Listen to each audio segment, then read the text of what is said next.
இப்போ வந்து நான் என்ன எடுத்து வச்சிருக்கேன்னா, உளுந்து தான் எடுத்து வச்சிருக்கேன். உளுந்துல வந்து என்னென்ன நன்மைகள்லாம் இருக்கு, உளுந்த வந்து நம்ம எப்படிலாம் செஞ்சு சாப்பிட்டா எந்தெந்த நன்மைகள்லாம் இருக்குன்னு தான் நம்ம பார்க்க போறோம். உளுந்த வந்து நம்ம வந்து உளுந்தங்கஞ்சியாக நம்ம செஞ்சு சாப்பிட்டா நம்மளோட உடல் ஆரோக்கியத்திற்கு நல்லது. நம்ம அன்றாட உணவுல வந்து இட்லி, தோசை, வடை இந்த மாரி நம்ம சாப்பிட்டாலும் நம்மளுக்கு நல்லது. உளுந்து நம்ம வந்து உணவுல சேர்த்து நம்ம இட்லி, தோசை, வடை இதுக்கெல்லாம் நம்ம உளுந்து சேர்க்கறனால நம்மளுக்கு என்னென்ன நன்மைகள்லாம் இருக்குன்னா, உளுந்து சாப்பிடுவதனால உடல் வலுப்பெற, கடும் நோயில் இருந்து மீண்டு வரலாம்.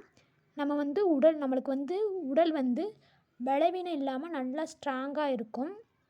நம்ம வந்து உளுந்த எப்படிலாம் நம்ம சாப்பிடலான்னா, உளுந்த களியா நம்ம செஞ்சு சாப்பிடலாம்.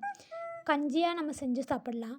அப்புறம் அரிசியோட கலந்து நம்ம வந்து தோசை, இட்லி அந்த மாரி நம்ம செஞ்சு சாப்பிட்லாம்.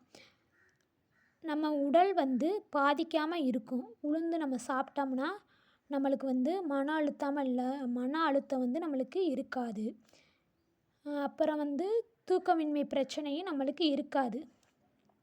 இதில வந்து இந்த உளுந்துல நம்ம வந்து வெந்தயம் நம்ம சேர்த்து, நம்ம வந்து சேர்த்து உளுந்தங்கஞ்சியாவ நம்ம பயன்படுத்தோம்னா, நம்மளுக்கு வந்து குளிர்ச்சியாக இருக்கும்.